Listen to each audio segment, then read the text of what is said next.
আমাৰ সকলো বিষয়তে গভীৰতালৈ নগৈ ওপৰে ওপৰে যোৱাৰ স্বভাৱ। আমি ভিতৰি ভিতৰি ফোঁপোলা। হৈচৈ হুলস্থুল কৰি ফূৰ্তি তামাচা কৰাকে আমি জীৱনটো উপভোগ কৰা বুলি ভাবোঁ। আচলতে তেনে নহয়। তেনে হোৱা হ'লে সদায় চিঞৰি চিঞৰি গান গোৱা ল'ৰা এজনে আত্মহত্যা নকৰে। চিঞৰি বাখৰি ফূৰ্তি কৰি থকা ল'ৰা এজনে যদি আত্মহত্যা কৰে বা সমাজৰ ক্ষতি হ'ব পৰা অপৰাধ কৰে বা ক'ৰবাত লগৰীয়াৰ লগত মদ খাই মাতলামি কৰি ফুৰে, তেতিয়া নিশ্চয়কৈ জানিবা ল'ৰাজনৰ মনটোত শূন্যতা আছে।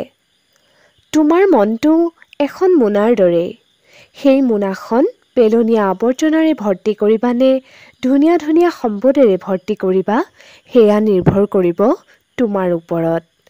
ভৱেন শইকীয়া ছাৰে কোৱাৰ দৰে, তোমালোকে ফূৰ্তি কৰিবাই, দুষ্টালি কৰিবাই, কাজিয়া কৰিবাই, কিন্তু সেইবোৰৰ মাজতো সদায় এবাৰ ভাবিবা তুমি এদিন গুণী মানুহ হ'ব লাগিব। এৰা, তুমি সততে মনত ৰাখিব লাগিব যে তুমি এজন ভাল মানুহ হ'ব লাগিব। সমাজৰ কামত অহা গুণী মানুহ হ'ব লাগিব।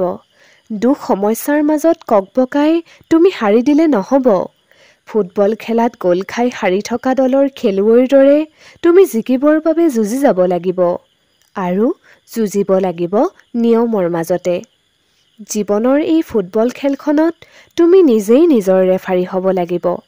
জীয়াই থাকিবলৈ মানুহ খেলুৱৈৰ দৰে হ'ব লাগে। একে সময়তে শিশুৰ দৰেও হ'ব লাগে।